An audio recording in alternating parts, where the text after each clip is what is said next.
الحمدللہ وکفا وسلام علی عبادہ الذین اصطفیٰ اشہد ان لا الہ الا اللہ وحدہ لا شریک لہ واشہد ان محمدا عبدہ ورسولہ صلی اللہ علیہ وآلہ وسلم۔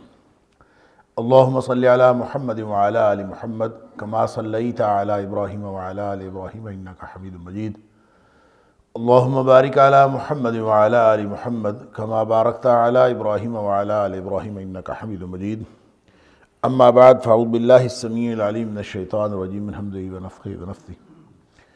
بسم اللہ الرحمن الرحیم۔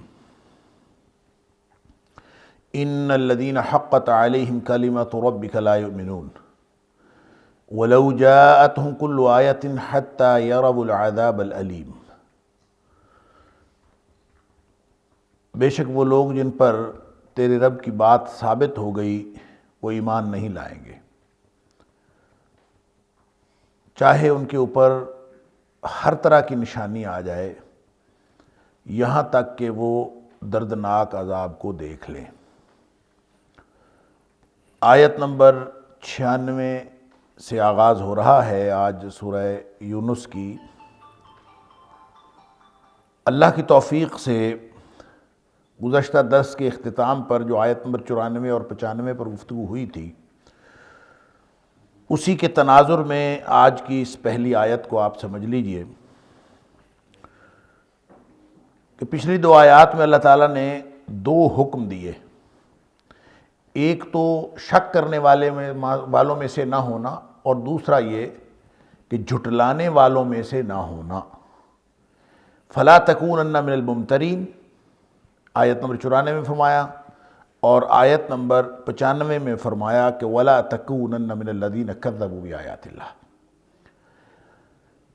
کہ یہ دو کام اگر کیے تو پھر تم خسارے والوں میں سے ہو جاؤ گے۔ بظاہر خطاب تو نبی پاک صلی اللہ علیہ وسلم کو ہے، اصل میں امت کو خطاب ہے، اور دراصل یہ خطاب ان لوگوں سے ہے جو شک کر رہے تھے اور جو تکذیب کر رہے تھے، اور ان کے بارے میں یہ کہنا کہ شک کرنے والوں میں سے نہ ہونا، یہ کس چیز میں شک کر رہے ہیں؟ حق کے اندر شک کر رہے ہیں۔ اور حق کیا ہے؟ حق وہ ہوتا ہے جس کے ثبوت کے لیے کسی خارجی دلیل کی ضرورت نہیں ہوتی۔ تو جب حق آ جائے تو اس کے بعد جو دلیل دیتا ہے نا اس کے مقابلے میں، یا شک کرتا ہے، تو یہ بھی گمراہی ہے۔ سوال اٹھانا بھی گمراہی ہے۔ 4 مقامات پر اللہ تعالیٰ نے یہ مضمون بیان فرمایا ہے، چوتھا مقام ہے، اس سے پہلے 3 مقامات ہم پڑھ آئے ہیں۔ آیت نمبر 147 سورہ بقرہ، آیت نمبر 60 سورہ آل عمران، اور آیت نمبر 114 سورۃ الانعام۔ اور یہ چوتھا مقام یہ ہے جس میں اللہ تعالیٰ نے تقریباً انہی الفاظ میں وَلَا تَكُونَنَّ مِنَ الْمُمْتَرِينَ کہ شک کرنے والوں میں سے نہ ہو جانا، اور بات کس کی ہے؟ حق کی۔ الحق من ربک فلا تکونن من الممترین، یہ حق تیری رب کی طرف سے آ گیا ہے، اب اس میں شک کرنے والوں میں سے نہ ہونا۔ کیا مطلب؟ حق واضح ہو جانے کے بعد سوال اٹھانا بھی گمراہی ہے، کہ کوئی شخص سوال اٹھائے، کوئی دلیل لائے، دلیل صحیح ہے یا غلط ہے یہ تو الگ بات ہے۔ جب واضح ہو گیا کہ یہ حق ہے، اور اس حق کے مقابلے میں کوئی شخص جو ہے وہ اس طرح سے بات کر رہا ہو، اللہ اکبر، شک شبے کا اظہار کر رہا ہو، تو چونکہ اس پوری سورہ یونس کے اندر مشرکین مکہ کو خطاب ہے اور توحید کی دعوت ہے، اور ان کے جتنے بھی یعنی شکوک و شبہات اور نبی کریم صلی اللہ علیہ وسلم کو جھٹلانے والے جتنے بھی حربے تھے، یہ ان کا ذکر ہو رہا ہے، اور اسی کے حوالے سے کہا جا رہا ہے کہ تم شک کرتے کیوں ہو؟ شک ہو کیسے سکتا ہے؟ جیسا کہ پیچھے سورہ یونس میں ہم پڑھا ہے آیت نمبر 32 کے اندر کہ فَمَاذَا بَعْدَ الْحَقِّ إِلَّا الضَّلَالُ، جب حق آ جاتا ہے تو اس کے بعد شک شبے کی کوئی گنجائش باقی نہیں رہتی۔ اس کے بعد کوئی شخص اپنے علم کی بنیاد پر، کوئی شخص اپنے مرتبے مقام کی بنیاد پر، کوئی بندہ کسی بھی حوالے سے جو بھی سوال اٹھاتا ہے وہ ہمیشہ گمراہی ہوتی ہے۔ فَمَاذَا بَعْدَ الْحَقِّ إِلَّا الضَّلَالُ، اس لیے فرمایا کہ تکذیب ہو یا شک کرنا ہو، جھٹلانا ہو یا شک کرنا ہو، اس طرح کی کوئی بھی بات جو کوئی بھی کرے گا وہ خسارہ پانے والوں میں سے ہو جائے گا۔ نبی کریم صلی اللہ علیہ وآلہ وسلم کو بظاہر خطاب فرما کے اصل میں جو مخاطبین ہیں ان کو سمجھایا جا رہا ہے، اور قیامت تک آنے والے لوگوں کو سمجھایا جا رہا ہے کہ یہ نکتہ آفرینیاں کرنا اللہ کے قرآن میں یا نبی کریم صلی اللہ علیہ وسلم کی شان میں یا نبی کریم صلی اللہ علیہ وسلم کی سیرت میں، جبکہ بطور حق کے اللہ کا قرآن بھی واضح ہو چکا کہ پوری دنیا کو اس کو باطل کرنے کے لیے یا اس کو جھٹلانے کے لیے کوئی دلیل آج تک ملی نہیں ہے، اور نبی کریم صلی اللہ علیہ وسلم کی ذات اقدس بھی ثابت ہو چکا کہ آپ سے زیادہ سچا کوئی اس دنیا میں نہیں آیا۔ جب یہ دونوں باتیں حق کے طور پر واضح ہو چکی تو اب کوئی شخص سوال بھی اٹھائے گا تو وہ گمراہی ہوگی اور خسارہ کا موجب ہوگی۔ ان الذین حقت علیہم کلمۃ ربک، جن لوگوں کے اوپر تیرے رب کی بات ثابت ہو گئی، لا یؤمنون، تکذیب اور امتراء یا شک کرنا یہ ان لوگوں کا کام ہے جن کو کوئی نشانی، کوئی حق کا واضح ہو جانا، کوئی ظاہر سورج بھی چڑھا ہوا ہو، اظہر من الشمس ہو، تو ان کو پھر بھی کوئی سمجھ نہیں آتی، سارے دلائل دیکھ کر بھی ان کو کوئی سمجھ نہیں آتی۔ اللہ اکبر۔ تو اللہ فرماتا ہے کہ ان کے اوپر اصل میں تیرے رب کی بات ثابت ہو گئی ہے۔ جن کے اوپر ثابت ہو گئی ہے وہ لوگ کبھی بھی ایمان نہیں لائیں گے، لا یؤمنون، وہ ایمان لا سکتے ہی نہیں۔ کیوں؟ اس لیے کہ انہوں نے جس طرز عمل کا اظہار کیا ہے حق کے بارے میں، جس طرز عمل کا اظہار کیا ہے قرآن کے بارے میں، جس طرز عمل کا اظہار کیا نبی پاک صلی اللہ علیہ وسلم کے بارے میں، اس کے نتیجے میں ان کے اوپر رب کی بات ثابت ہو گئی ہے۔ یعنی جو ان کا طرز عمل ہے، جو انہوں نے کج فہمی کا مظاہرہ کیا ہے، جو انہوں نے نبی پاک صلی اللہ علیہ وسلم کی دشمنی مول لے لی ہے، جو تکذیب آیات کا انہوں نے ذمہ لے لیا ہے، اور یہ ڈٹے ہوئے ہیں، جو ان کا کردار ہے اصل میں وہ ہے جو تیرے رب کی بات ثابت کرنے کی وجہ بنا ہے۔ لہذا تیرے رب کی بات ثابت ہوگی۔ کیا ثابت ہوگی؟ لا یؤمنون۔ اب یہ ایمان نہیں لائیں گے، یہ ایمان سے محروم ہو گئے، رہ گئے دلائل۔ تو ان کو آپ کہیں کہ حق جو ہے وہ آپ اپنا ثبوت ہوتا ہے، اور ان کو کہیں کہ نبی کریم صلی اللہ علیہ وسلم کی حیات طیبہ آپ اپنی سچائی کا ثبوت ہے، یا قرآن آپ اپنی سچائی کا ثبوت ہے، ان کو تو سارے جہان کی دلیلیں لا کے دکھا دے پھر بھی وہ ایمان لانے والے نہیں۔ ان کو دلیل متاثر ہی نہیں کرتی، ان کا تعلق دلیل کے ساتھ ہے ہی نہیں، ان کے گویا نصیحت کے دروازے بند ہو چکے ہیں۔ اور ان الذین حقت علیہم کلمۃ ربک، جن کے اوپر تیرے رب کی بات ثابت ہو گئی ہے، وہی بات ہے جو سورہ بقرہ کے اندر ہم پڑھ آئے ہیں، ختم اللہ علی قلوبہم وعلی سمعہم، کہ اللہ نے مہر لگا دی ہے، وعلی ابصارہم غشاوہ، اللہ نے ان کی سماعتوں کے اوپر اور ان کے دلوں کے اوپر تفہیم ختم ہو گئی، اور ایسے ہے جیسے ان کی آنکھوں کے آگے پردہ پڑ گیا ہے۔ اب یہ بالکل جہنم کا ایندھن تیار ہو گئے، اللہ تعالیٰ معاف فرمائے۔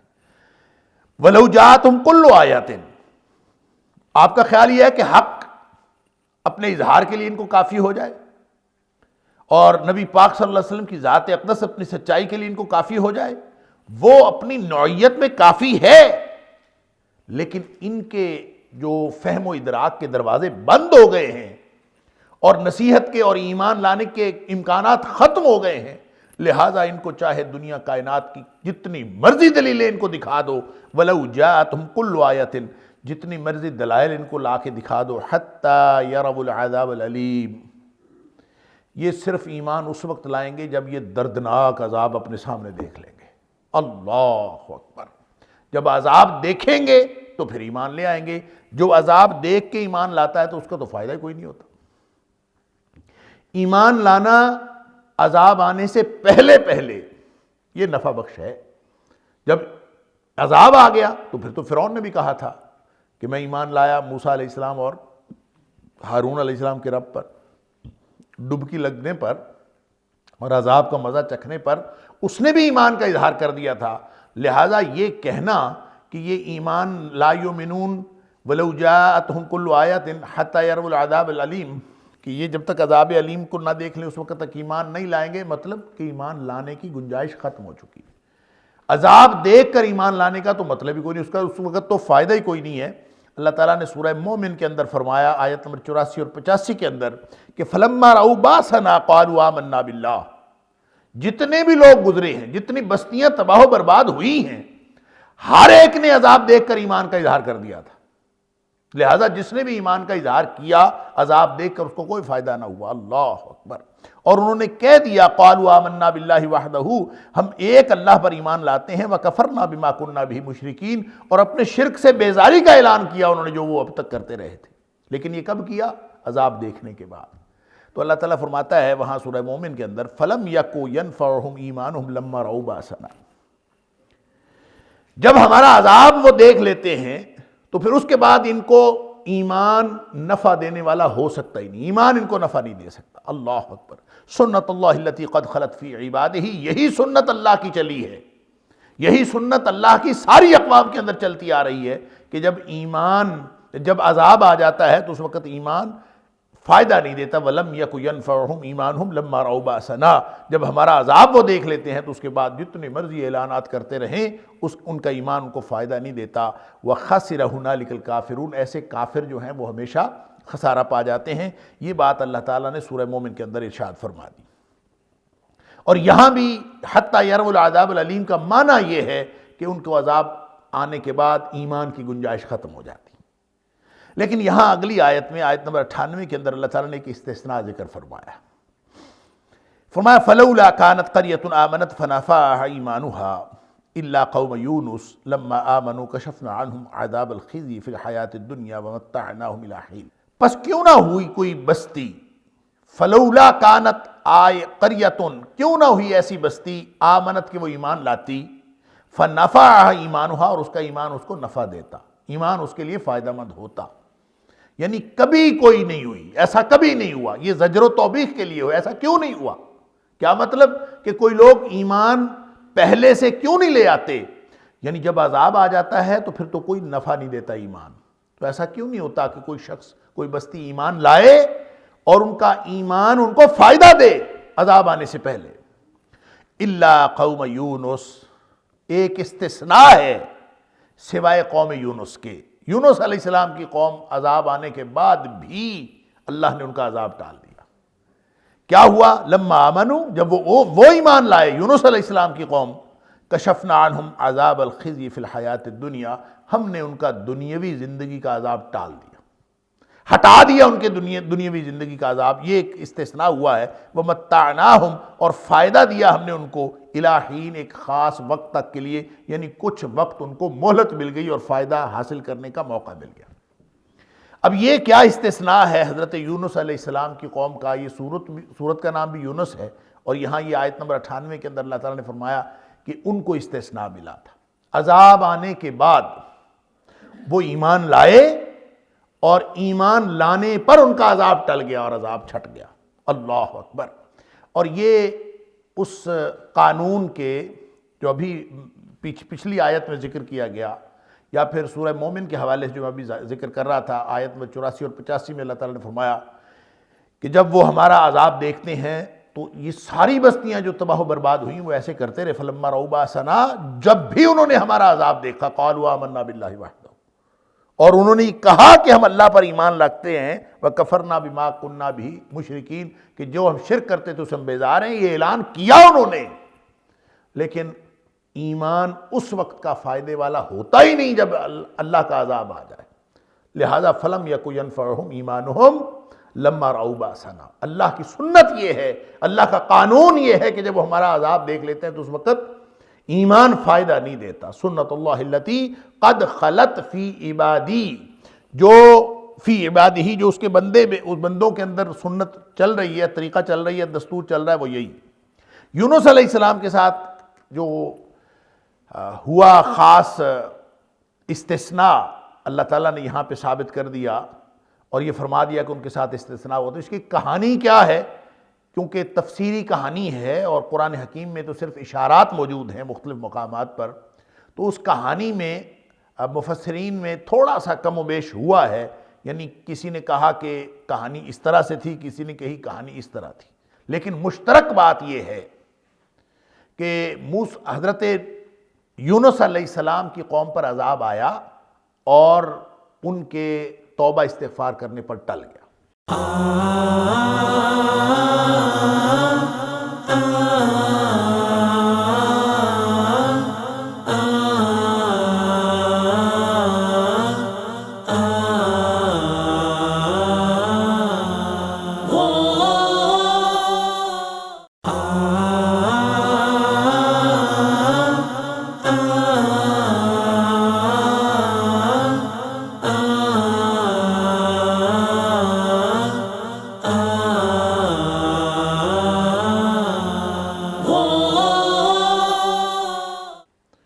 تفصیلات میں نے جیسے عرض کیا کہ کچھ تھوڑا بہت اختلاف ہے۔ نینوا شہر کی طرف بھیجا گیا تھا حضرت یونس علیہ السلام کو۔ کہتے ہیں کہ ان کے میں ایک خلاصہ عرض کر دیتا ہوں ان کی جو پوری کہانی کا جو خلاصہ بنتا ہے، جو مفسرین کرام نے بیان کی ہے کہ یونس علیہ السلام کے کوئی سینئر نبی تھے اسی دور کے، جن کا نام تھا حضرت شعیع علیہ السلام۔ شعیع جیسے کہتے ہیں نا سعی کی طرح، تو شعیع علیہ السلام ان کے سینئر نبی تھے۔ انہوں نے بھیجا حضرت یونس علیہ السلام کو نینوا شہر کی طرف کہ نینوا شہر کے لوگ جو ہیں وہ ان کو بہت زیادہ ضرورت ہے تربیت کی، تو آپ وہاں جائیں۔ حضرت یونس علیہ السلام نینوا گئے۔ کہتے ہیں بہت بڑا شہر تھا، کوئی 1 لاکھ کی آبادی کا، جو موجودہ عراق کے اندر اب بھی شہر موجود ہے نینوا نام کا۔ تو حضرت یونس علیہ السلام ان کو سمجھاتے رہے، ان کو اللہ کی توحید کا پیغام دیتے رہے، لیکن وہ لوگ نہ مانے۔ اب وہ لوگ نہیں مانے تو اس کے بعد عذاب کی خبر آ گئی ان کو۔ اب یہ ایک روایت یہ ہے کہ ان کو عذاب کی خبر آ گئی، اللہ کی طرف سے کہہ دیا گیا کہ 3 دن میں تمہارے اوپر عذاب آ جائے گا۔ حضرت یونس علیہ السلام نے ان کو بتا دیا کہ تمہارے اوپر 3 دن میں عذاب آ جائے گا۔ یہ ایک روایت۔ اور ایک روایت یہ ہے کہ انہوں نے جب حضرت یونس علیہ السلام سے بہت زیادہ تکرار کی اور انہوں نے کہا کہ اگر ہم تیری بات نہیں مانتے تو کیا ہوگا، تو حضرت یونس علیہ السلام نے خود سے کہہ دیا کہ تمہارے اوپر عذاب آ جائے گا اگر تم یہ نہیں کرو گے تو۔ انہوں نے کہا کب عذاب آئے گا؟ حضرت یونس علیہ السلام نے اپنی طرف سے کہہ دیا کہ عذاب تمہارے اوپر 40 دن کے اندر اندر آ جائے گا۔ اور یہ کہنے کے بعد، ان کے ساتھ کمٹمنٹ کرنے کے بعد، پھر اللہ سے دعا کرنے لگے کہ یا اللہ ان کے اوپر 40 دن کے اندر اندر عذاب بھیج دے۔ اور جس روایت میں یہ ہے کہ 40 دنوں کا کہا تھا، تو انہوں نے آگے سے کہہ دیا تھا کہ ٹھیک ہے، اگر 40 دنوں تک ہمارے اوپر عذاب آ گیا تو ٹھیک ہے، ہم تیری بات مان لیں گے، اگر نہ آیا تو ہم تمہیں قتل کر دیں گے۔ اب یہ بالکل ایک چیلنجنگ صورتحال بن گئی حضرت یونس علیہ السلام کے لیے۔ اور دوسری روایت کے مطابق یہ ہے کہ 3 دن میں عذاب کا اللہ کی طرف سے کہہ دیا گیا تھا کہ 3 دن میں ان کے اوپر عذاب آنے والا ہے۔ اور حضرت یونس علیہ السلام 3 دن مکمل ہونے سے پہلے ہی، یعنی 3 دن بھی مکمل نہیں ہوئے، عذاب شروع نہیں ہوا، اس سے پہلے ہی وہاں سے نکل گئے تاکہ وہ عذاب سے بچ جائیں۔ اور اللہ کا قانون یہ ہے کہ اللہ اپنے نبیوں کو عذاب سے بچا لیا کرتا ہے۔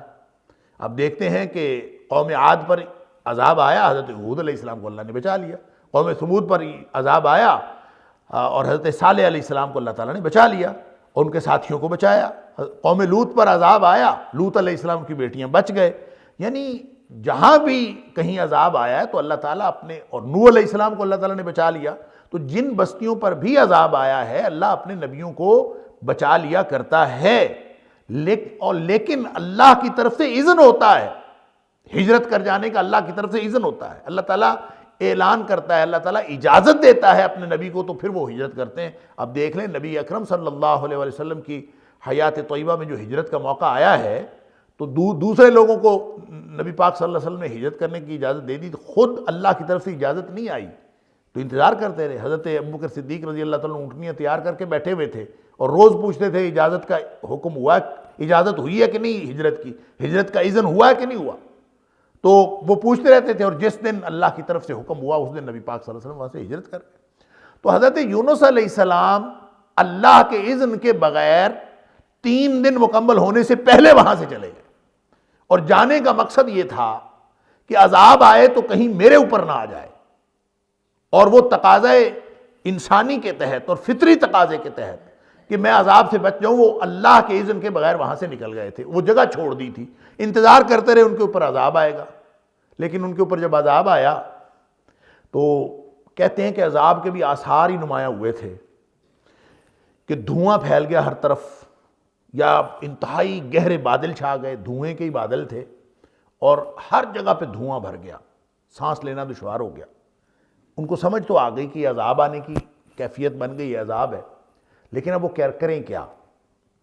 کیونکہ یونس علیہ السلام کو ڈھونڈنے کے لیے انہوں نے آدمی دوڑائے، یونس علیہ السلام ملے ہی نہیں۔ پوچھنا تو ان سے تھا کہ اب ہم نے کیا کرنا ہے، لہذا وہ نہیں ملے تو ساری قوم باہر نکل آئی۔ انہوں نے خود سے ایک طریقہ کار ایجاد کیا، انہوں نے کہا اپنے عورتیں، بچے اور حتیٰ کہ جانور اور مویشی لے کر بھی باہر نکل آؤ۔ سب لوگ ایک میدان میں اکٹھے ہو گئے اور میدان میں اکٹھے ہو کے پکارنے لگے اور عاجزی کرنے لگے اور واویلا کرنے لگے کہ تم سب مل کے، یعنی انہوں نے اپنے آپ میں طے کیا کہ تم سب مل کے اس رب کو پکارو جس کا پتہ یونس علیہ السلام نے بتایا تھا۔ لہذا انہوں نے پکارا، گڑ گڑائے، عاجزی کی، اللہ تعالیٰ نے ان کا عذاب ٹال دیا۔ اب یونس علیہ السلام انتظار کر رہے تھے کہ ان کے اوپر عذاب آئے گا، ان کا عذاب ٹال گیا۔ اور عذاب ٹل گیا تو اب یونس علیہ السلام سوچیں کہ میں واپس جاؤں گا تو کس منہ سے جاؤں گا، وہ تو کہیں گے کہ عذاب آیا ہی نہیں، تو کہتا تھا 3 دن میں عذاب آ جائے گا، تو عذاب تو آیا نہیں، یا یہ کہ وہ تو ٹھیک ٹھاک تھے۔ تو ان کے ہاں یہ بھی مورخین نے لکھا ہے کہ یہ روایت پائی جاتی تھی کہ جس شخص کا جھوٹ ثابت ہو جاتا اس کو وہ ویسے قتل کر دیتے تھے۔ تو یونس علیہ السلام نے سمجھا کہ عذاب ان کے اوپر آیا نہیں، میں نے خبر دی تھی کہ عذاب آئے گا، اب وہ کہیں مجھے قتل ہی نہ کر دیں۔ تو یونس علیہ السلام نے سوچا کہ علاقہ ہی چھوڑ دیں، وہ علاقہ چھوڑ کے چلے گئے، اور راستے میں وہ سمندر آیا اور اس کے اوپر کشتی پہ بیٹھے، اور وہ اگلی بات ہے۔ دوسری روایت کے مطابق 40 دن کا وعدہ خود سے کیا تھا یونس علیہ السلام نے، اور بعد میں اللہ تعالیٰ سے دعائیں کرنے لگے، یا اللہ اس قوم کے اوپر عذاب بھیج دے۔ اللہ تعالیٰ نے فرمایا کہ عذاب بھیجنے کا میرا اپنا ایک طریقہ ہے، میری اپنی ایک سنت ہے، تو کیوں کہتا ہے کہ عذاب بھیج دے؟ میں مہلت دیتا ہوں، اور کسی کو مہلت دیتا ہوں، کسی کو ہلاک کرتا ہوں، یہ میرا اپنا قانون ہے۔ تو بہرحال 40 دن کا وعدہ تھا، انہوں نے چیلنج کیا ہوا تھا کہ ہم آپ کو قتل کر دیں گے، تو اس میں بھی مسئلہ 3 دن کا ہی ہے اس روایت میں بھی، اور اب مفسرین کا خیال یہ ہے کہ 37 دن تک عذاب نہیں آیا۔ حضرت یونس علیہ السلام اللہ کی منتیں کرتے رہے کہ یا اللہ ان کے اوپر عذاب بھیج دے، اور اللہ تعالیٰ نے حضرت یونس علیہ السلام کو بظاہر یہ نہیں کہا کہ میں عذاب بھیج دوں گا۔ تو 37ویں دن حضرت یونس علیہ السلام مایوس ہو کے کہ عذاب تو آ نہیں رہا ان کے اوپر، اور وہ علاقہ چھوڑ کے وہاں سے نکل گئے۔ تو پھر اگلے 37ویں دن وہ نکلے ہیں، اور اگلے ہی دن کو ان کے اوپر عذاب آ گیا، اور عذاب آیا ہے تو پھر وہ ڈھونڈنے لگے حضرت یونس علیہ السلام۔ یونس علیہ السلام وہاں سے نکل چکے تھے۔ بہرحال یہ ایک لمبی کہانی ہے کہ اس کے بعد حضرت یونس علیہ السلام جو ہیں وہ کشتی پہ بیٹھے، اور کشتی والوں نے سوار کرا لیا کہ بزرگ آدمی ہے، تو اس کی وجہ سے ہمارا جہاز بھی، وہ کوئی بحری جہاز جو جا رہا تھا وہ کوئی تجارتی جہاز تھا، انہوں نے بٹھا لیا۔ راستے میں جا کے جہاز پھنس گیا، نہ آگے جائے کشتی نہ پیچھے جائے، کسی بھی طرف نہ جائے، جیسے کسی چٹان میں پھنس گیا۔ تو پھر جہاز کے کپتان نے کہا کہ یہ اصل میں اس طرح اس وقت ہوتا ہے جب کوئی مفرور مجرم یا کوئی بھاگا ہوا بھگوڑا غلام وہ ہماری کشتی میں سوار ہو جائے، ہمارے جہاز میں سوار ہو جائے، تو اس وقت ہمارا جہاز اس طرح پھنستا ہے۔ اور اگر اس طرح سے جہاز پھنسے تو پھر ہم یہ کرتے ہوتے ہیں کہ اس بھگوڑے غلام کو یا مفرور مجرم کو سمندر میں پھینک دیتے ہیں، تو پھر یہ ہماری کشتی چل پڑتی ہے۔ ہمارا طریقہ کار یہی ہے۔ حضرت یونس علیہ السلام نے سنا تو انہوں نے سوچ لیا کہ وہ بھگوڑا غلام تو پھر میں ہی ہوں، اور انہوں نے کہہ دیا کہ وہ میں ہوں۔ تو کشتی والوں نے بات ہی نہیں مانی، انہوں نے کہا کہ یہ بزرگ آدمی قربانی دینا چاہ رہا ہے کہ مجھے پھینک دے، باقی لوگ بچ جائیں، شاید یہ اس لیے کر رہا ہے۔ انہوں نے کہا جی نہیں جی، قرآن اندازی کر لیتے، پھر کون ہے؟ قرآن اندازی کی، یونس علیہ السلام کا نام نکلا۔ انہوں نے کہا قرآن اندازی غلط ہو گئی ہے۔ دوبارہ پھر قرآن اندازی کی، پھر یونس علیہ السلام کا نام نکلا۔ انہوں نے کہا نہیں یہ قرآن اندازی بھی غلط ہے۔ تیسری دفعہ پھر قرآن اندازی کی، پھر یونس علیہ السلام کا نام نکلا۔ پھر وہ مجبور ہو گئے، انہوں نے یونس علیہ السلام کو سمندر میں پھینک دیا۔ آگے پھر اللہ تعالیٰ نے ویل مچھلی کو حکم دیا کہ اس کو ہڑپ کر لو، اور کھانا نہیں ہے اس کو، بس رکھنا ہے۔ اور پھر 40 دن تک حضرت یونس علیہ السلام مچھلی کے پیٹ میں رہے۔ اللہ اکبر۔ اور اللہ تعالیٰ فرماتا ہے کہ اگر یہ یونس علیہ السلام یہ نہ کہتے نا جو انہوں نے کہا تھا، کیا کہا تھا؟ لا الہ الا انت سبحانک انی کنت من الظالمین، اللہ سارا جرم میرا ہی، تو پاک ہے، لا الہ الا انت سبحانک انی کنت من الظالمین، ظلم میں نے کیا۔ تو اگر وہ یہ نہ کہتے تو اللہ تعالیٰ فرماتا ہے کہ یونس علیہ السلام قیامت تک مچھلی کے پیٹ میں رہتے۔ یہ اتنا بڑا کلمہ ہے لا الہ الا انت سبحانک انی کنت من الظالمین، یہ انسان کو اتنی بڑی بڑی مصیبتوں سے نجات دلاتا ہے۔ اسی لیے نبی کریم صلی اللہ علیہ وسلم نے فرمایا کہ اس کو پڑھ کے جو بھی دعا کرتے ہو اللہ تعالیٰ وہ دعا قبول کرتا ہے، اور اس سے مصیبتیں دور ہوتی ہیں، رکاوٹیں دور ہوتی ہیں، اور اللہ تعالیٰ نے یونس علیہ السلام کی رکاوٹ بھی دور کی۔ اگرچہ مفسرین نے اس سے آگے بھی ایک کہانی لکھی کہ یونس علیہ السلام جو ہیں جب جا رہے تھے تو سمندر پہ پہنچنے سے پہلے ہی، یعنی اس کی بڑی تفصیلات ہیں جو مختلف یعنی تاریخی حوالوں سے اور بائبل کے حوالوں سے مفسرین نے نوٹ کیے ہیں۔ قرآن نے تو صرف اشارات کیے ہیں، جیسے میں نے پہلے بھی عرض کیا کہ قرآن پاک کے اندر کوئی تاریخی کہانیاں نہیں، اور قرآن اگر تاریخی واقعہ بیان کرتا بھی ہے تو صرف اس کا وہ پہلو بیان کرتا ہے جس کا تعلق عبرت اور نصیحت کے ساتھ ہوتا ہے، ہدایت کے ساتھ ہوتا ہے۔ کہانی بیان کرنا قرآن کا نہ مقصد ہے، نہ قرآن کہانی بیان کرتا ہے۔ البتہ بائبل کے اندر پھر ان کا جو تشریحی لٹریچر ہے، تالمود، اس کے اندر اور مختلف آپ کو کہانیاں مل جاتی ہیں، اس سے مل کے یہ چیزیں مفسرین نے لکھی ہیں۔ اس میں ایک بات یہ بھی لکھی ہے کہ دو بچے تھے، یونس علیہ السلام کے بیوی تھی، اور یہ جب نکلے تھے تو پورا خاندان نکلے تھے، تو راستے میں بس اللہ تعالیٰ نے بطور آزمائش ان کی بیوی بھی چھن گئی، ان کے بچے بھی چھن گئے۔ اس کی تفصیلات بھی بعض مفسرین نے لکھی ہیں کہ مثلا یہ کہ بیوی جو تھی وہ تو کوئی بادشاہ وہاں پہ جنگل میں شکار کر رہا تھا کوئی علاقے کا، تو اس نے دیکھا کہ یہ خاتون بڑی خوبصورت ہے، تو اس نے کہا کہ اپنے کارندوں کو اس کو پکڑ لو، اور یونس علیہ السلام سے زبردستی انہوں نے چھین لیا۔ اور اسی طرح بچے جو ہیں وہ راستے میں کسی بہت تیز پہاڑی ندی سے گزرنے لگے، تو حضرت یونس علیہ السلام نے دونوں بچوں کو پکڑا ہوا تھا، ہاتھ پکڑے ہوئے تھے، بچے چھوٹے تھے، اور جب وہ گزرنے لگے پانی تیز تھا، ایک بچے کا ہاتھ چھوٹ گیا، اور وہ بچہ جو ہے وہ ندی میں جانے لگا تو یعنی بہہ گیا پانی میں، تو یونس علیہ السلام جلدی سے اس کو پکڑنے لگے تو دوسرا بھی چھوٹ گیا، دونوں ندی میں تیز پانی میں بہہ گئے، یونس علیہ السلام اکیلے رہ گئے۔ اب گویا آزمائش شروع ہوئی، کیونکہ اللہ تعالیٰ فرماتا ہے اذ ذہب مغاضبا، وہ ناراض ہو کے گیا تھا، غصے سے گیا تھا۔ غصہ کس پر تھا؟ قوم پر تھا، اللہ سے تو نہیں تھا، لیکن ایک تقاضۂ فطری کے تحت وہاں سے نکل گئے تھے، بھی یہ قوم ایمان نہیں لاتی، تو وہاں سے نکل گئے۔ بہرحال اس کہانی میں پھر آخر پہ یہ ہے کہ جب سمندر سے اللہ تعالیٰ نے توبہ قبول کر لی یونس علیہ السلام کی، اور مچھلی کو حکم دیا کہ اس کو باہر پھینکو، تو پھر اللہ تعالیٰ نے حضرت یونس علیہ السلام کی تربیت کی ہے، اور باہر جب نکلے ہیں تو اس وقت ان کا جسم ایسا تھا کہ اگر ان کو ذرا بھی ہوا لگ جائے، 40 دن مچھلی کے پیٹ میں رہے، تو اگر ذرا بھی ہوا لگ جاتی تو ان کی موت واقع ہو جاتی۔ تو جو ہی مچھلی نے باہر پھینکا، اللہ تعالیٰ نے ان کے ارد گرد ایک بہت بڑی بیل اگا دی، جیسے کدو کی بیل ہوتی ہے، بہت بڑے بڑے پتوں والی، جس نے حضرت یونس علیہ السلام کو لپیٹ لیا، اور وہ ہوا سے بچ گئے۔ اور ساتھ ہی اللہ تعالیٰ نے اہتمام کر دیا، کسی جنگلی گائے کو حکم دیا کہ جا کے اس کو دودھ پلایا کر، اور یونس علیہ السلام وہاں اسی لپٹے ہوئے کدو کے پتوں کے اندر بیٹھے رہتے تھے، اور وہ گائے آتی تھی اور آ کے دودھ پلا کے چلی جاتی تھی، اور یوں 40 دن بیٹھے رہے۔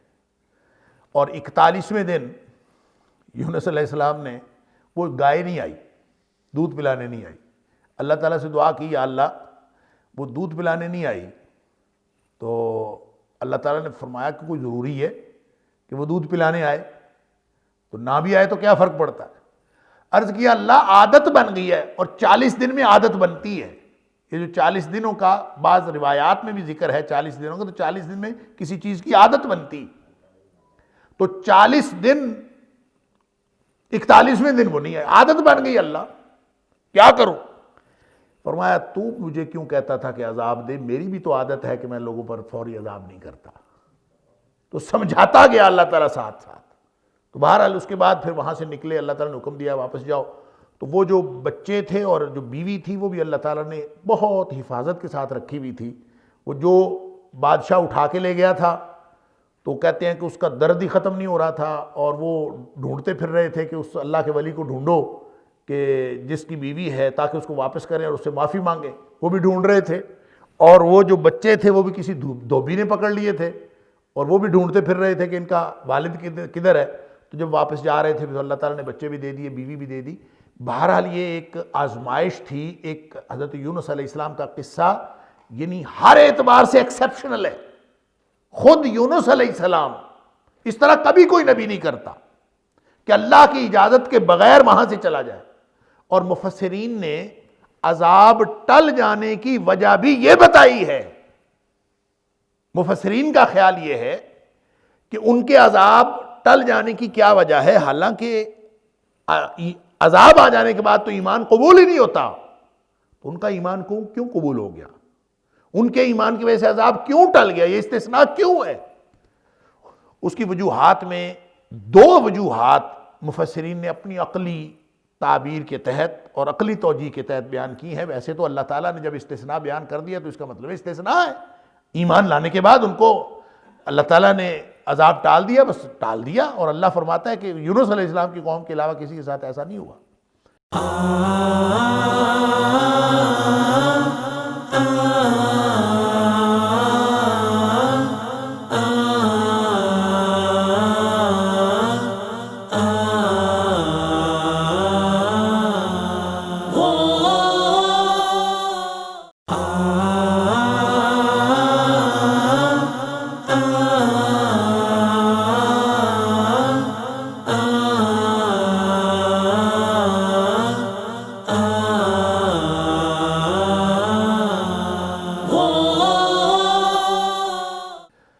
لیکن جو عقل دوڑانے والے اور اپنی عقل کی بنیاد پر توجیح کرنے والے مفسرین نے اس میں دو بنیادیں ڈھونڈی ہیں. وہ ان کا خیال یہ ہے کہ پہلی وجہ ہی یہ تھی کہ یونس علیہ السلام اتمام حجت ہونے سے پہلے وہاں سے جگہ چھوڑ گئے تھے. یعنی نبی کا کام یہ ہوتا ہے کہ جب تک اتمام حجت نہ ہو جائے اس وقت تک وہ ہجرت نہ کرے. اور اتمام حجت کی نشانی یہ ہوتی ہے کہ نبی کو ہجرت کا حکم ہو جاتا ہے. نبی جب اللہ کے حکم سے ہجرت کرتا ہے تو اس کا مطلب ہے اب یہ قوم جو ہے وہ عذاب میں مبتلا ہوگی. اور نبی بغیر اللہ کی اجازت کے حکم وہ ہجرت نہیں کرتا.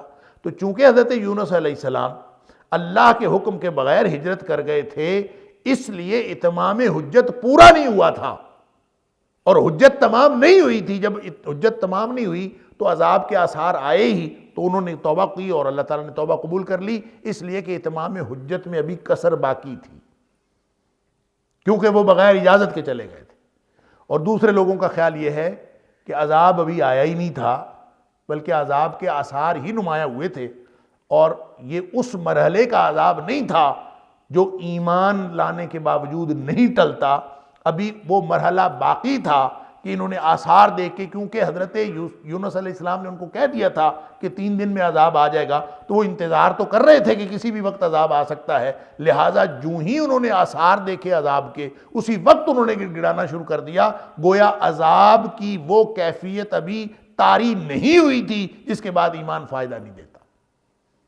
تو انہوں نے بہت ٹائملی گویا ایمان کا اظہار کر دیا. اس لیے تو یہ دونوں توجیحات اپنی جگہ, یہ دونوں عقلی توجیحات اپنی جگہ, لیکن صحیح بات یہ ہے کہ اللہ فرما رہا ہے کہ لما آمنوا کشفنا عنہم العذاب, جب وہ ایمان لائے تو ہم نے ان کا عذاب ٹال دیا. لہٰذا یہ کہنا کہ عذاب نہیں آیا تھا یہ تو قرآن کے ظاہری بیان کے خلاف. لہٰذا عذاب تو آیا تھا. اللہ فرما رہا ہے کبھی کسی قوم کو عذاب آنے کے بعد ایمان فائدہ نہیں دیتا سوائے قوم یونس کے, تو اس کا مطلب ہے عذاب بھی آیا تھا اور یہ خاص استثناء ہے جو اللہ تعالیٰ نے حضرت یونس علیہ السلام کی قوم کو دیا. اور اسی طرح جب مچھلی کے پیٹ میں چلے گئے ہیں تو یہ بھی اللہ کا پیار ہے. اللہ نے جب کبھی ذکر کیا ہے کہیں ذنون مچھلی والا, یونس کا نام لے کے نہیں, ذنون مچھلی والے کا حال, صاحب الحوت مچھلی والا, تو یہ گویا پیار کا انداز ہے. ہر پیغمبر ہی اللہ کا پیارا اور چنیدہ ہوتا ہے اور حضرت یونس علیہ السلام خود بھی ذات کے اعتبار سے بھی بالکل ایک منفرد نبی ہیں اور اللہ تعالیٰ کے ساتھ ایک خصوصی تعلق ہے. اور حضرت یونس علیہ السلام کی قوم کو بھی یہی استثناء ملا ہے جس طرح سے کہ استثناء حضرت یونس علیہ السلام کو ملے. لہذا عذاب آ جائے تو ٹلتا نہیں, یہ تنبیہ ہے, یہ تنبیہ ہے کفار مکہ کو, مشرکین مکہ کو, کہ عذاب آ جائے تو ٹلتا نہیں ہے. جو یونس علیہ السلام کی قوم سے ٹلا تھا نا وہ استثناء تھا. اب تم اس امید پہ نہ رہنا کہ عذاب آ جائے گا تو ٹل جائے گا. اب تم نے ایمان لانا ہے تو عذاب آنے سے پہلے پہلے تمہیں ایمان لانا پڑے گا. اگر عذاب آ گیا تو پھر تمہارے لیے کوئی رستہ نہیں رہے گا. ایک اور بات یہاں مفسرین کو تھوڑا سا, بعض مفسرین کو تھوڑا سا اشکال ہوا ہے کہ اللہ تعالیٰ نے یہاں فرمایا لما آمنوا کشفنا عنہم عذاب الخزي فی الحیات الدنیا, ہم نے ان کا دنیاوی زندگی کا عذاب ٹال دیا. عذاب الخزي رسوائی کا عذاب ہم نے ٹال دیا فی الحیات الدنیا, دنیاوی زندگی میں. تو اس سے بعض لوگوں کو یہ اشکال ہوا ہے کہ یہ دنیاوی زندگی کا عذاب ٹلا ہے ان کے اس ایمان لانے سے, اخروی زندگی کا اللہ نے وعدہ نہیں کیا. یہ استثناء جو ہوا ہے یہ صرف دنیاوی زندگی کا گویا وقتی طور پر ٹلا ہے, اخروی طور پر عذاب ان کا مطلقاً نہیں ٹلا.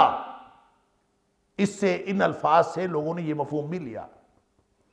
تو بات یہ ہے کہ جو عذاب ایمان کی بنیاد پر ٹل رہا ہے, جس کی بنیاد ایمان ہے, اور اللہ فرما رہا ہے لما آمنو, جب وہ ایمان والے ہو گئے تو ان کا یہ جو دنیاوی زندگی کا عذاب ہے ٹل گیا. یہ دنیاوی زندگی کا ذکر اس لیے ہے کہ عذاب جو آ چکا تھا وہ تو دنیا کا عذاب تھا نا, وہ اخروی تھوڑا تھا آ چکا تھا, لہذا صرف اس کا ذکر کیا ہے. رہ گیا اخروی عذاب, تو اخروی عذاب تو ایمان لانے سے ٹل ہی جاتا ہے, یہ تو ساری دنیا کو پتا ہے.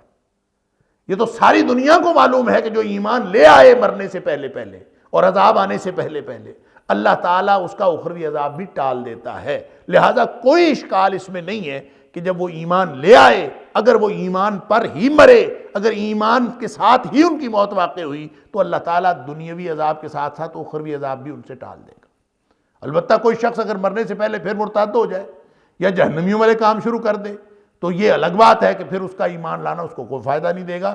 لہٰذا یہ قانون بھی اس آیت کے اندر موجود ہے، اور اخروی عذاب کو اس سے جدا کرنا اور الگ کرنا اور یہ کہنا کہ یہ صرف دنیاوی عذاب ٹالا تھا اخروی نہیں، تو میرے خیال میں یہ بھی ایک مغالطہ ہے، اس کی کوئی ضرورت نہیں ہے۔ وَمَتَّعْنَاهُمْ إِلَىٰ حِينٍ، اور دنیا میں اللہ تعالیٰ نے ان کو فائدہ اٹھانے کا ایک اور موقع عطا کر دیا۔ وَلَوْ شَاءَ رَبُّكَ لَآمَنَ مَنْ فِي الْأَرْضِ كُلُّهُمْ جَمِيعًا، جیسے مشرکین مکہ کو تنبیہ کی جا رہی ہے کہ یہ عذاب اللہ کا آیا ہوا نہیں ٹلتا، آنے کے بعد ایمان لانے پر بھی نہیں ٹلتا۔ یونس علیہ السلام کے استثناء کو قانون نہ سمجھنا، جب تمہارے اوپر عذاب آ گیا تو پھر کوئی نہیں ٹلنا، یہ تنبیہ ان کو ہے۔ ساتھ فرمایا وَلَوْ شَاءَ رَبُّكَ لَآمَنَ مَنْ فِي الْأَرْضِ كُلُّهُمْ جَمِيعًا۔ ایمان لانا تمہارا اپنا عمل ہے، اللہ نے اس کا اختیار تمہیں دیا ہے۔ اگر اللہ نے کسی کو ایماندار بنانا ہوتا تو اللہ چاہتا تو ساری زمین کو، روئے زمین پر جتنے انسان ہیں سب کو مومن بنا دیتا۔ اللہ کے پاس یہ قدرت ہے کہ نہیں ہے؟ اللہ تعالیٰ چاہتا وَلَوْ شَاءَ رَبُّكَ، اگر تیرا رب چاہتا لَآمَنَ مَنْ فِي الْأَرْضِ كُلُّهُمْ جَمِيعًا، روئے زمین کی ہر چیز ایمان لے آتی۔ باقی سارے تو مومن ہیں ہی ہیں، جن کا مسئلہ ہے وہ جن اور انسان، جنوں اور انسانوں کا ہی مسئلہ ہے، باقیوں کو تو کفر کرنے کا اختیار ہی نہیں ہے۔ کفر کرنے کا اختیار ہے تو جنوں کو اور انسانوں کو۔ فرمایا یہ بھی سب ایماندار بن جاتے، اگر اللہ چاہتا تو پیدا ہی کرتا مومن اور متقی پیدا کرتا، کوئی شخص کافر پیدا ہی نہ ہوتا، کسی شخص کے پاس اللہ کے حکم سے انحراف کی توفیق ہی نہ ہوتی۔ یہ ہو سکتا تھا، اللہ چاہتا تو یہ قدرت طاقت اللہ کے پاس ہوتی۔ یہ مضمون بھی اللہ نے قرآن میں کئی جگہ پہ بیان کیا ہے، لیکن اگر ایسا ہوتا تو پھر امتحان کیسے ہوتا؟ پیدا تو اس لیے کیا ہے الذی خلق الموت والحیات لیبلوکم ایکم احسن عملا، یہ موت اور زندگی کا کارخانہ اس نے اس لیے بنایا ہے تاکہ وہ تمہارا امتحان کرے کہ تم میں سے اچھے عمل کرنے والا کون ہے۔ تو امتحان ختم ہو جاتا اگر اللہ ساری امت کو ایک جیسا بنا دیتا، اگر سب لوگ ایک جیسا سوچتے، ایک جیسا کردار ہوتا اور سب لوگ مومن بن جاتے، تو اس امتحان کا تو سارا نظام ہی ختم ہو جاتا۔ چونکہ اللہ نے امتحان کے لیے پیدا کیا ہے، لہذا وہ ایماندار زبردستی نہیں بناتا، راستہ بتاتا ہے۔ انا ہدینا السبیل اما شاکرا و اما کفورا، یہ دو راستے موجود ہیں، جس نے مومن بننا ہے مومن بن جائے۔ فمن شاء فلیؤمن ومن شاء فلیکفر، جو چاہتا ہے وہ مومن بن جائے، جو نہیں چاہتا وہ کافر رہے۔ اس سے اللہ تعالیٰ اس کو زبردستی مومن نہیں بناتا۔ لہٰذا ایمان کسی نے لانا ہے تو وہ اس انتظار میں نہ بیٹھے کہ اللہ مجھے مومن بنا دے، بلکہ اللہ نے آپ کو ایمان کا راستہ بتا کے اس امتحان میں اتمام حجت کر دیا ہے، لہٰذا اس نے مومن نہیں بنانا، اب آپ نے خود بننا ہے۔ عذاب آنے سے پہلے پہلے ہی مومن بن جاؤ تو بچ جاؤ گے۔ لہٰذا اگر نہیں بنتا کوئی تو اللہ نے کوئی نہیں، وَلَوْ شَاءَ رَبُّكَ لَآمَنَ مَنْ فِي الْأَرْضِ كُلُّهُمْ جَمِيعًا، اللہ اگر چاہتا تو وہ سب کو ہی مومن بنا دیتا۔ لہٰذا اس برتے پہ بیٹھے رہنا اور اس امید پہ بیٹھے رہنا میرا اللہ خود ہی مجھے مومن بنا دے گا، تو ایسا نہیں ہے۔ اللہ نے ایک قانون بنا دیا ہے، قانون عدل ہے، اتمام حجت کر دیا، تمہیں راستہ بتا دیا، اب تم نے اپنی مرضی کرنی ہے، مومن بنو یا نہ بنو۔ أَفَأَنْتَ تُكْرِهُ النَّاسَ حَتَّى يَكُونُوا مُؤْمِنِينَ، اے حبیب صلی اللہ علیہ وسلم کیا آپ لوگوں کو مجبور کر سکتے ہیں کہ لوگ مومن بن جائیں؟ کوئی مجبور نہیں کر سکتا، اختیار دیا ہے، کسی نے بننا ہے تو بن جائے، نہیں بننا تو نہ بنے۔ اللہ نے مجبور کر کے مومن بنانے کا قانون ہی نہیں رکھا، نہ وہ خود مجبور کرتا ہے نہ کسی کو مجبور کرنے کا کہتا ہے، اور نہ اے حبیب صلی اللہ علیہ وسلم آپ مجبور کر سکتے ہیں کسی کو۔ اگر کوئی مجبوری والی بات ہوتی تو امتحان ہی ختم ہو جاتا، اور یہ یاد رکھیں جہاں مجبوری آ جاتی ہے وہاں امتحان ختم ہو جاتا ہے، جہاں انسان مجبور ہو جاتا ہے وہاں امتحان نہیں ہوتا۔ امتحان ہوتا ہی اس وقت تک ہے جہاں تک اللہ تعالیٰ نے انسان کو دو راستے بنائے ہیں اور اختیار عطا کیا ہے۔ وما کان لنفس ان تؤمن الا باذن اللہ۔ اور ایک بات بہرحال ذہن میں رکھے، یہ قانون تو ذہن میں رکھے کہ کوئی جان اللہ کی اجازت کے بغیر مومن بھی نہیں ہو سکتی۔ وہ اللہ کا اذن جو کسی کو مومن بنانے کے لیے ضروری ہے وہ اللہ نے جاری کر رکھا ہے۔ اب اس اذن کو حاصل کرنا، اس اذن سے فائدہ اٹھانا ہر شخص کی، ہر جان کے اوپر منحصر ہے۔ وہ چاہے تو اس سے فائدہ اٹھا لے، چاہے تو نہ اٹھائے۔ اللہ نے وہ اذن دے رکھا ہے، وما کان لنفس ان تؤمن الا باذن اللہ۔ یہ شاید اس لیے فرمایا کہ پچھلی آیت سے کسی کو یہ مغالطہ نہ ہو کہ اللہ جو ہے وہ کسی کو ایمان لانے کا کہہ ہی نہیں سکتا، یا ایمان لانے کی توفیق اللہ کے پاس نہیں ہے، کسی اور کے پاس ہے، نعوذ باللہ من ذالک۔ یعنی یہ کہنا کہ اللہ چاہتا تو سب کو مومن بنا دیتا اور وہ مجبور نہیں کرتا، تو اس کا مطلب یہ نہیں ہے کہ اب لوگوں کو ایمان لانے کا اللہ کی ذات کے ساتھ اور اللہ کے اذن اور اللہ کی توفیق کے ساتھ کوئی تعلق ہی نہیں ہے۔ توفیق تو بہرحال اس کی ہے۔ وما کان لنفس، کہ کوئی جان ایسی نہیں ہے اس کے لیے لائق شان نہیں، ان تؤمن، کہ وہ ایمان لے آئے، الا باذن اللہ، سوائے اس کے کہ اللہ کے اذن سے۔ اور اللہ اذن کب دیتا ہے کب نہیں دیتا اس کے قانون بنائے اس نے، اور قانون کیا ہے؟ وَيَجْعَلُ الرِّجْسَ عَلَى الَّذِينَ لَا يَعْقِلُونَ، جو نہیں سمجھتے ان کے اوپر اللہ گندگی ڈال دیتا ہے۔ وَيَجْعَلُ الرِّجْسَ، اور اللہ گندگی ڈال دیتا ہے، آلودگی ڈال دیتا ہے، کوڑا ڈال دیتا ہے، پلیدی ڈال دیتا ہے۔ یہ پلیدی سے مراد کیا ہے؟ کفر کی پلیدی، شرک کی پلیدی، عقیدے کی ناپاکی، عقیدے کی نجاست اللہ تعالیٰ اس کے اوپر ڈال دیتا ہے۔ علی الذین، ان لوگوں پر، لا یعقلون، جو غور و فکر ہی نہیں کرتے، جو سمجھتے ہی نہیں، اللہ کی آیات کو سمجھنے کی کوشش ہی نہیں کرتے، عقل سے کام نہیں لیتے۔ تو جو نہیں لیتے، یہ ہے اللہ کا قانون۔ لہذا اللہ کی توفیق نہیں ہوتی اس کو۔ یہ وہی بات ہے، ختم اللہ علی قلوبہم، اللہ کن کے اوپر گندگی ڈالتا ہے، کن کے دلوں پر مہر لگاتا ہے، کن کو اللہ تعالیٰ، کن کے اوپر اللہ کی بات ثابت ہو جاتی ہے، جو پیچھے ہم پڑھ رہے ہیں، ان الذین حقت علیہم کلمۃ ربک، جن کے اوپر تیرے رب کی بات ثابت ہو گئی۔ تو یہ سارے اللہ کی بات ثابت ہونا، اور یہ بات کہ ان کے دلوں پر مہر لگنا، یا ان کے اوپر گندگی ڈال دینا، یہ سارا کچھ جو ہے وہ انسانوں کے اعمال پر منحصر ہے۔ انسان جو کچھ کر رہا ہے اللہ کے دیے ہوئے اختیار کے مطابق، اس کے نتیجے میں یہ سب کچھ ہو رہا ہے۔ یہ قانون بتایا جا رہا ہے اس وقت کے اولین مخاطبین جو مشرکین مکہ ہیں ان کو، اور قیامت تک کے لیے ساری انسانیت کو یہ سمجھایا جا رہا ہے کہ تمہیں اللہ تعالیٰ نے اختیار دے کے بھیجا ہے، لا یکلف اللہ نفسا الا وسعها، ہر شخص کو ذمہ دار بنایا ہے اتنا ہی جتنی اس کو استطاعت دی ہے۔ اور اگر کوئی شخص اس استطاعت سے کام نہیں لیتا، اللہ کی دی ہوئی صلاحیتوں سے کام نہیں لیتا، اور اپنے آپ کو قرآن فہمی میں اور اللہ کی وحی کو سمجھنے میں اور اللہ کی آیات پر غور و فکر کرنے میں نہیں لگاتا، تو پھر اس کے اوپر آہستہ آہستہ عقیدے کی گندگی چڑھ جاتی ہے۔ مطلب یہ ہے، اور جب عقیدے کی گندگی چڑھ جاتی ہے تو اس کو پھر ایمان لانے کی توفیق نہیں ہوتی۔ قُلْ انظُرُوا مَاذَا فِي السَّمَاوَاتِ وَالْأَرْضِ، کتنی کی نشانیاں لینی ہیں، زمین و آسمان کو دیکھو۔ قل، اے حبیب صلی اللہ علیہ وسلم ان کو فرما دیجئے، انظروا ماذا فی السماوات والارض، زمین و آسمان کی ہر چیز کو دیکھو، ان پر غور کرو، یہ ساری نشانیاں ہیں۔ وما تغنی الآیات والنذر عن قوم لا یؤمنون، اللہ اکبر، اللہ اکبر۔ اور جو بے ایمان قوم ہوتی ہے نا، ایمان نہ لانے والی، ان کو نشانیاں اور تنبیہات کبھی کوئی فائدہ نہیں دیتی۔